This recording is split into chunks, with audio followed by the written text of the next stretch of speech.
Hello दोस्तों, हमारे YouTube channel में आपका स्वागत है।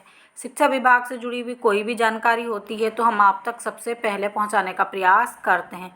जैसा कि आप सभी को मालूम है कि 2023 की भर्ती में कम पद निकाले गए और अभ्यर्थियों का कहना है कि इसमें पद वृद्धि होना चाहिए। तो ये बात कहीं ना कहीं बिल्कुल सही है कि नाम मात्र के पदों पर भर्ती निकाली गई और अभ्यर्थियों को केवल ठगा गया, उनसे पैसा पूरा लिया गया, लेकिन उसके बाद सेकंड काउंसलिंग भी नहीं की गई। जैसे कि आप सभी को मालूम है, देखिए आप एक फीस भरते हैं, उसके बाद विभाग आपकी परीक्षा लेता है, लेकिन विभाग को भर्ती तो अच्छे से निकालना ही चाहिए।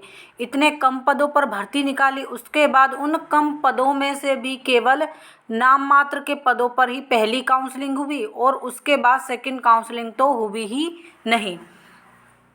तो देखिए यहाँ पर सेकंड काउंसलिंग होना ज़रूरी है। अब हम बात करेंगे जो कम वेटिंग वाले अभ्यर्थियों की। देखिए कम वेटिंग वाले अभ्यर्थी चाहते हैं उनकी वेटिंग क्लियर हो। अब देखिए यहाँ पर 19 तारीख को सभी को मालूम है कि एक महा आंदोलन है, आप सभी को आना है। देखिए यहाँ पर अधिक वेटिंग वाले अभ्यर्थी तो नहीं आते हैं, क्यों?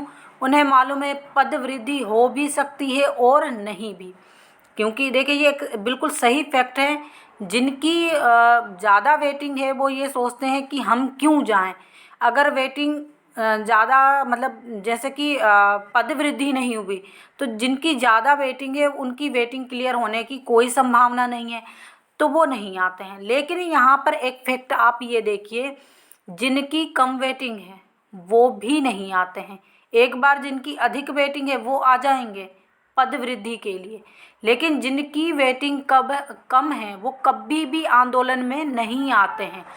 आपकी जो पद वृद्धि और सेकंड काउंसलिंग ना होने का कारण यही है, क्योंकि जो कम वेटिंग वाले अभ्यर्थी हैं वो सोचते हैं कि अगर पद वृद्धि होगी और सेकंड काउंसलिंग होगी तो हमारी वेटिंग तो आराम से ही क्लियर हो जाएगी, हम क्यों जाएं। तो देखिए जो अब हम कैसे बोल सकते हैं कि कम वेटिंग वाले सभी अभ्यर्थी नहीं आते हैं।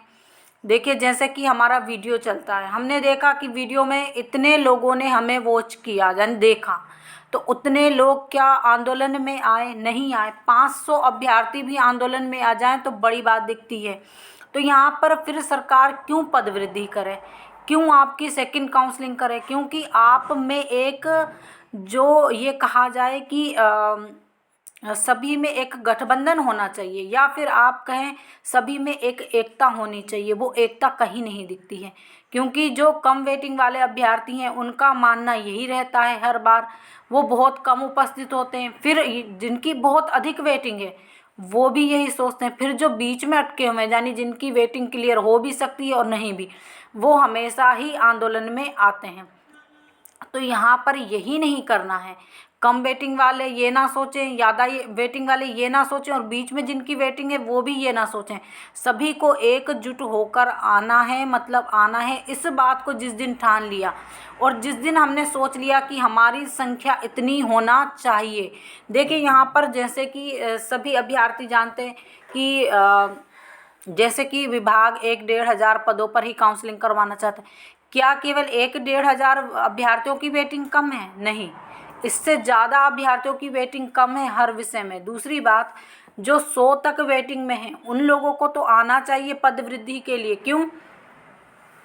मान लीजिए विभाग ने सेकंड काउंसलिंग में कम वेटिंग वालों को ले लिया, उसके बाद आपके इतने अच्छे अंक, क्योंकि कहीं ना कहीं 100 अंक, जिनकी 100 वेटिंग है वो भी देखें अपने उनके बहुत अच्छे अंक हैं, और इतने अच्छे अंक लाने के बाद अगर आपकी वेटिंग क्लियर नहीं होती है तो आपको फिर से एग्ज़ाम देना पड़ेगा। और साथ में जब अगर आप नेक्स्ट बार एग्ज़ाम देते हैं, क्या गारंटी है कि आपके इतने अच्छे अंक दोबारा आएँ? तो ये सोच कर चलिए आप, जिस दिन आपने इन सभी बातों को सोच लिया और समझ लिया और आप उस दिन सभी के सभी आ गए, तो पद वृद्धि भी होगी और साथ में सेकंड काउंसलिंग भी होगी।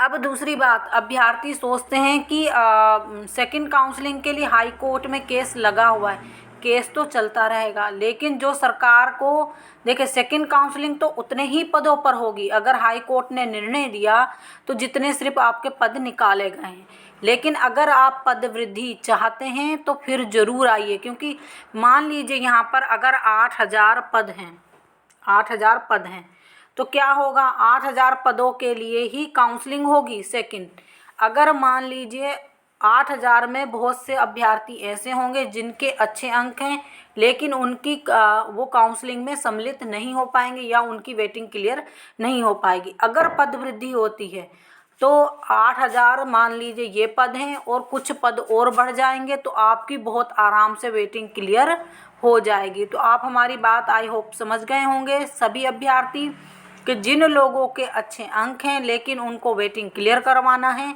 तो पद वृद्धि महाआंदोलन में आना ही होगा। और सेकंड काउंट, दूसरी बात, जो कम अंक वाले हैं वो सोच रहे हैं कि अगर मान लीजिए हमने तो हाई कोर्ट में केस लगा दिया, अब तो सेकंड काउंसलिंग होना ही होना है।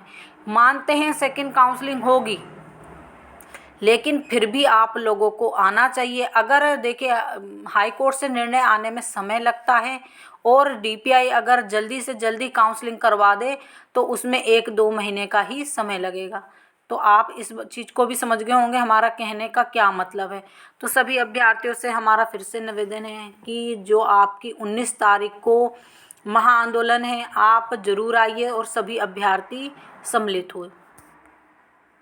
वीडियो को अधिक से अधिक शेयर कीजिए ताकि क्या हो, सभी अभ्यर्थियों तक ये वीडियो एक मोटिवेशन के तौर पर पहुंचे और सभी अभ्यर्थी चाहे जिनकी वेटिंग कम हो या ज़्यादा हो वो आएँ। दूसरी बात, मेरे मुंह में छाले हैं, अभी थोड़ा मैं ठीक से बोल नहीं पा रही, नहीं तो फिर अच्छे से ही